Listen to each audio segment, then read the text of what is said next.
Bienvenidos a nuestro podcast La Biblia en un año, episodio número 47.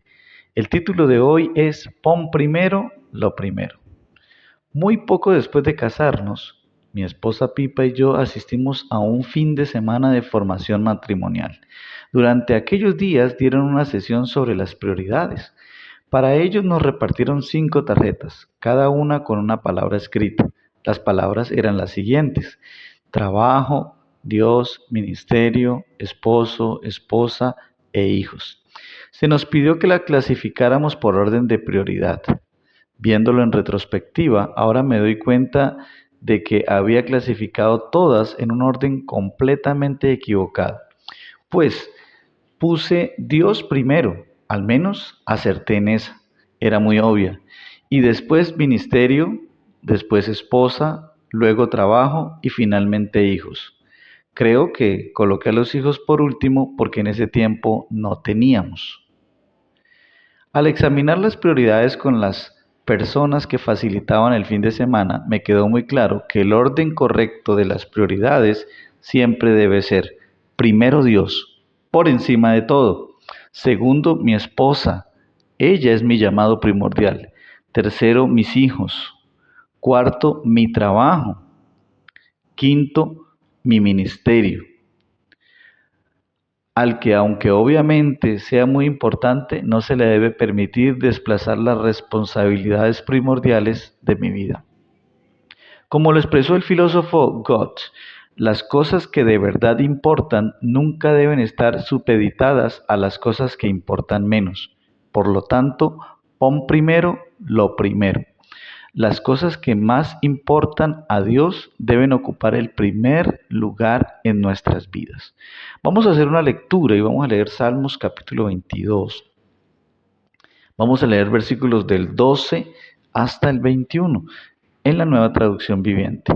Mis enemigos me rodean como una manada de toros. Toros feroces de Basán me tienen cercado. Como leones abren sus fauces contra mí. Rugen y despedazan a su presa. Mi vida se derrama como el agua y todos mis huesos se han dislocado. Mi corazón es como cera que se derrite dentro de mí. Mi fuerza se ha secado como barro cocido. La lengua se me pega al paladar. Me acostaste en el polvo y me diste por muerto. Mis enemigos me rodean como una jauría de perros.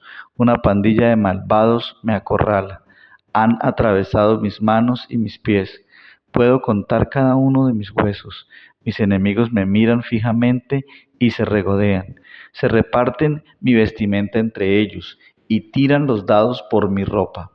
Oh Señor, no te quedes lejos. Tú eres mi fuerza. Ven pronto en mi auxilio. Sálvame de la espada. Libra mi preciosa vida de estos perros. Arrebátame de las fauces del león y de los cuernos de estos bueyes salvajes. Punto número 1. Prioridad de relaciones. Tu relación con Dios debe ser tu prioridad número 1. En este salmo vemos que la prioridad número 1 del salmista y proféticamente la prioridad número 1 de Jesús era su relación con Dios. La puerta a través de la que accedemos a una a una relación restaurada con Dios es la cruz. Igual que en la primera parte del Salmo, también aquí vemos una continuación de las profecías acerca de la muerte de Jesús que se cumplen en el Nuevo Testamento. Es como si este salmo estuviera escrito en primera persona del singular por alguien que cuelga en la cruz, cientos de años antes de que los romanos inventaran la crucifixión. Es una profecía extraordinariamente exacta acerca del sufrimiento de Jesús, en la que se describe la crueldad de la crucifixión. Dislocados están todos mis huesos, la lengua se me pega al paladar. Eso también lo podemos encontrar en Juan 19:28.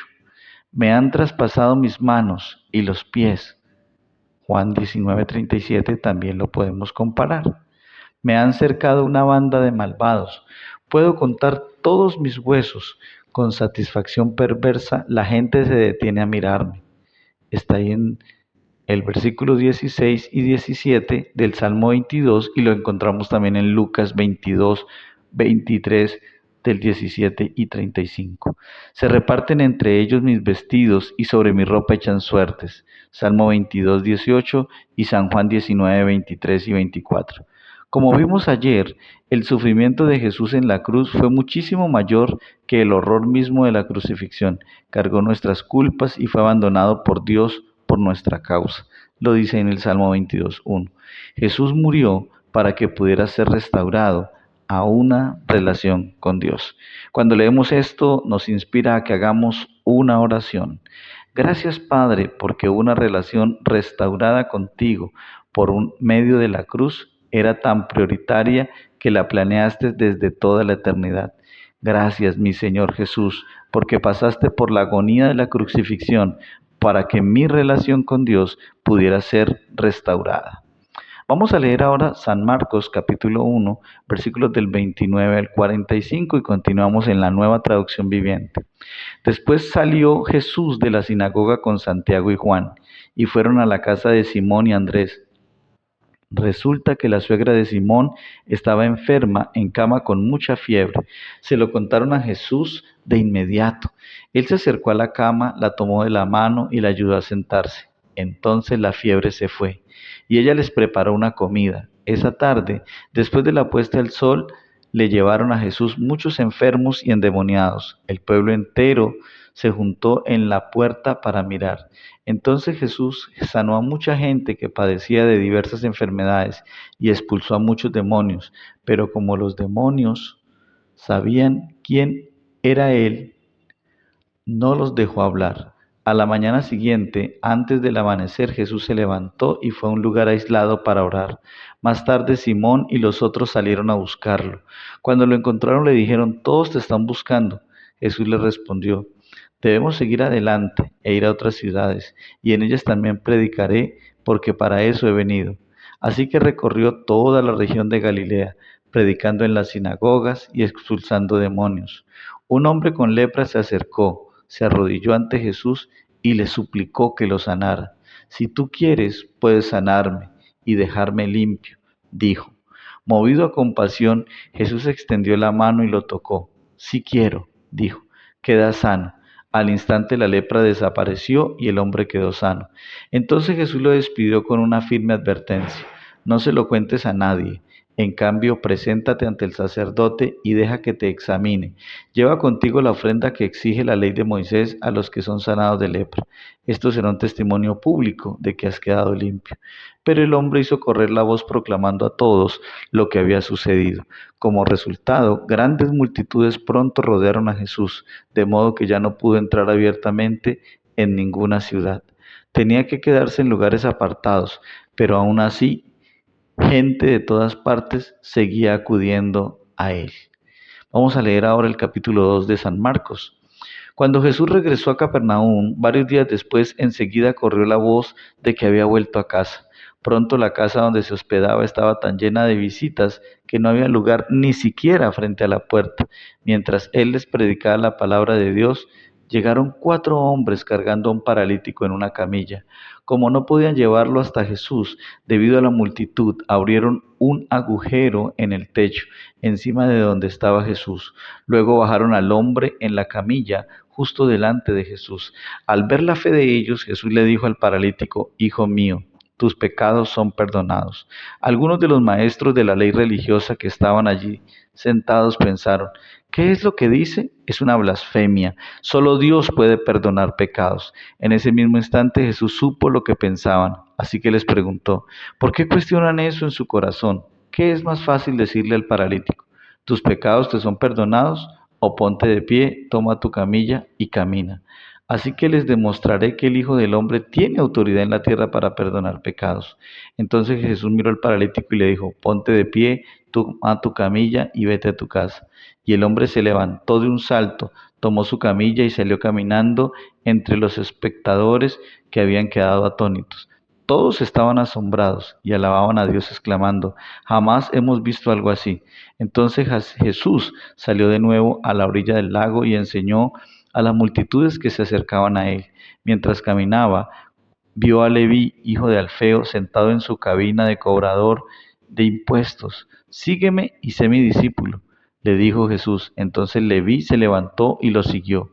Más tarde Leví invitó a Jesús y a sus discípulos a una cena en su casa, junto con muchos cobradores de impuestos y otros pecadores de mala fama. Había mucha de esa clase de gente entre los seguidores de Jesús. Cuando los maestros de la ley religiosa, que eran fariseos, lo vieron comer con los cobradores de impuestos y otros pecadores, preguntaron a los discípulos, ¿por qué come con semejante escoria? Cuando Jesús los oyó, le dijo, la gente sana no necesita médico, los enfermos sí. No he venido a llamar a los que se creen justos, sino a los que saben que son pecadores. Número 2, prioridades de Jesús. Amo a Jesús. Es tan absolutamente maravilloso y sorprendentemente atractivo. Amaba a la gente, estaba lleno de compasión por ellos, la gente lo amaba, la gente de todas partes acudían a verlo, todos querían ver a Jesús. Todos te están buscando, le decían sus discípulos. Harían cualquier cosa para que otra gente pudiera ver a Jesús. Las multitudes acudían a él. Cuando dijo a la gente, sígueme, lo siguieron. Trajeron a los enfermos delante de Jesús y él los sanó. Incluso a la suegra de Simón. Amaba a los recaudadores de impuestos y amaba a los pecadores, y le encantaba ir a cenar con ellos. Él vino por nosotros, todos aquellos que somos pecadores. Si ves cómo gasta la gente su tiempo, puedes deducir cuáles son sus prioridades. En este pasaje vemos cómo gastaba Jesús su propio tiempo. Lo primero que hacía era orar a Dios. La mayor parte de la gente no se levanta muy temprano, a menos que tenga algo muy importante que hacer. La prioridad número uno de Jesús era su relación con Dios el Padre.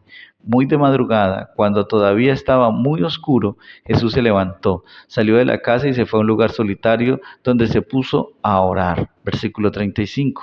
Esto nos desafía a levantarnos muy temprano, a encontrar un lugar apartado y orar. Personalmente he descubierto que la única manera de levantarse temprano con regularidad es acostarse temprano con regularidad. En lo segundo que Jesús invertía su tiempo era en proclamar el reino. Jesús dijo, vámonos de aquí a otras aldeas cercanas, donde también pueda predicar. Para esto he venido. El mensaje que predicó era la buena noticia acerca del reino de Dios y la necesidad de que la gente se arrepintiera y creyera. Las buenas nuevas. El mensaje completo consistía en el perdón y eran buenas noticias, especialmente para los pecadores, que todos necesitaban oír. Para Jesús el perdón tenía una prioridad más alta, incluso que la sanación. Otra de las cosas en las que Jesús ocupaba su tiempo, invertía su tiempo, era en la evangelización con poder. Jesús estaba lleno de compasión. Por amor a la gente quería traerles lo primero, la buena noticia del perdón. Pero no eran solo palabras, también obró sanando a los enfermos y expulsando a los demonios, sanando al paralítico. Jesús demostró que Él es quien tiene el poder y la autoridad para perdonar los pecados. Recuerda, las prioridades de Jesús estaban claras. Primero iba a Dios y después hacia la gente. Todo giraba en torno a poner en práctica aquellas dos prioridades principales. Bueno, vamos a hacer una oración. Señor, enséñame a priorizar mi relación contigo. Hoy te doy gracias porque puedo proclamar la buena noticia del perdón a los demás. Lléname de compasión cuando ore por los enfermos y busque que la gente sea liberada del poder del mal en sus vidas. Úngeme, Espíritu de Dios. Bueno, vamos a leer ahora Éxodo capítulo 19, también en la Nueva Traducción Viviente. Exactamente 2 meses después de haber salido de Egipto, los israelitas llegaron al desierto de Sinaí. Después de levantar campamento en Refidín, llegaron al desierto de Sinaí y acamparon al pie del monte Sinaí. Entonces Moisés subió al monte para presentarse delante de Dios. El Señor lo llamó desde el monte y le dijo, comunica estas instrucciones a la familia de Jacob, anúncialas a los descendientes de Israel. Ustedes vieron lo que hice con los egipcios. Saben cómo los llevé a ustedes sobre alas de águila y los traje hacia mí. Ahora bien, si me obedecen y cumplen mi pacto, ustedes serán mi tesoro especial entre todas las naciones de la tierra, porque toda la tierra me pertenece. Ustedes serán mi reino de sacerdotes, mi nación santa. Este es el mensaje que debes transmitir a los hijos de Israel. Entonces Moisés regresó del monte y llamó a los ancianos del pueblo y les comunicó todo lo que el Señor le había ordenado. Y todo el pueblo respondió a una voz: haremos todo lo que el Señor ha ordenado. Entonces Moisés llevó al Señor la respuesta del pueblo. Luego el Señor le dijo a Moisés: yo me presentaré ante ti en una densa nube, para que el pueblo pueda oírme cuando hable contigo. Así ellos siempre confiarán en ti. Moisés le dijo al Señor lo que el pueblo había dicho. Después el Señor le dijo a Moisés: desciende y prepara al pueblo para mi llegada. Conságralos hoy y mañana. Haz que laven sus ropas. Asegúrate de que estén preparados para el tercer día, porque ese día el Señor descenderá sobre el monte Sinaí a la vista de todo el pueblo. Marca un límite alrededor del monte y dile al pueblo esta advertencia: tengan cuidado, no suban al monte, ni siquiera toquen los límites. Cualquiera que toque el monte será ejecutado. Ninguna mano puede tocar a la persona o al animal que traspase el límite, sino que esa persona morirá apedreada o atravesada con flechas. Ellos tendrán que morir. Sin embargo, cuando se oiga un toque prolongado del cuerno de carnero, entonces el pueblo podrá subir al monte. Así que Moisés descendió a donde estaba el pueblo, consagró a la gente para la adoración y ellos lavaron sus ropas. Les dijo: prepárense para el tercer día y hasta entonces absténganse de tener relaciones sexuales. En la mañana del tercer día retumbaron truenos y destellaron relámpagos, y una nube densa descendió sobre el monte. Se oyó un fuerte y prolongado toque de cuerno de carnero, y todo el pueblo tembló. Moisés llevó a la multitud fuera del campamento para encontrarse con Dios, y todos se pararon al pie de la montaña. El monte Sinaí estaba totalmente cubierto de humo, porque el Señor había descendido sobre él en forma de fuego. Nubes de humo subían al cielo como el humo que sale de un horno de ladrillos, y todo el monte se sacudía violentamente. A medida que el sonido del cuerno de carnero se hacía cada vez más fuerte, Moisés hablaba y Dios le respondía con voz de trueno. El Señor descendió sobre la cumbre del monte Sinaí y llamó a Moisés a la cima. Así que Moisés subió al monte. Entonces el Señor le dijo a Moisés: baja de nuevo y advierte al pueblo que no traspase los límites para ver al Señor, porque quien lo haga morirá. Incluso los sacerdotes que se acercan al Señor con regularidad deben purificarse para que el Señor no arremeta contra ellos y los destruya. Pero Señor, protestó Moisés, la gente no puede subir al monte Sinaí. Tú ya nos lo advertiste, me dijiste: marca un límite alrededor del monte santo para que quede apartado como santo. Pero el Señor dijo: baja ahora y trae a Aarón cuando vuelvas. Mientras tanto, no permitas que los sacerdotes ni el pueblo traspasen el límite para acercarse al Señor. De lo contrario, Él arremeterá contra ellos y los destruirá. Entonces Moisés descendió a donde estaba el pueblo y les dijo lo que el Señor había dicho. Vamos a leer el capítulo 20 de Éxodo. Luego dijo Dios al pueblo las siguientes instrucciones: yo soy el Señor tu Dios, quien te rescató de la tierra de Egipto, donde eras esclavo. No tengas ningún otro Dios aparte de mí. No te hagas ninguna clase de ídolo ni imagen de ninguna cosa que está en los cielos, en la tierra o en el mar. No te inclines ante ellos ni les rindas cultos, porque yo, el Señor tu Dios, soy Dios celoso, quien no tolerará que entregues tu corazón a otros dioses. Extiendo los pecados de los padres sobre sus hijos. Toda la familia de los que me rechazan queda afectada, hasta los hijos de la tercera y la cuarta generación. Pero derramo amor inagotable por 1000 generaciones sobre los que me aman y obedecen mis mandamientos. No hagas mal uso del nombre del Señor tu Dios. El Señor no te dejará sin castigo si usas mal su nombre. Acuérdate de guardar el día de descanso al mantenerlo santo. Tienes 6 días en la semana para hacer su trabajo habitual, pero el séptimo día es un día de descanso y está dedicado al Señor tu Dios. Ese día ningún miembro de tu casa hará trabajo alguno. Esto te refiere a ti, a tus hijos e hijas, a tus siervos, a tus siervas, a tus animales, y también incluye a los extranjeros que vivan entre ustedes. pues en 6 días el Señor hizo los cielos, la tierra, el mar y todo lo que hay en ellos, pero el séptimo día descansó. Por eso el Señor bendijo el día del descanso y lo apartó como un día santo. Honra a padre y a madre, entonces tendrás una larga vida y plena en la tierra que el Señor tu Dios te da. No cometas asesinato, no cometas adulterio, no robes, no des falso testimonio contra tu prójimo, no codicies la casa de tu prójimo, no codicies la esposa de tu prójimo, ni su siervo, ni su sierva, ni su buey, ni su burro, ni ninguna otra cosa que le pertenezca. Cuando los israelitas oyeron los truenos y el toque fuerte del cuerno, vinieron los destellos de relámpagos y el humo que salía del monte, y se mantuvieron a distancia, temblando de miedo. Entonces le dijeron a Moisés: háblanos tú y te escucharemos, pero que no nos hable Dios directamente, porque moriremos. No tengan miedo, le respondió Moisés, porque Dios ha venido de esta manera para ponerlos a prueba y para que su temor hacia Él les impida pecar.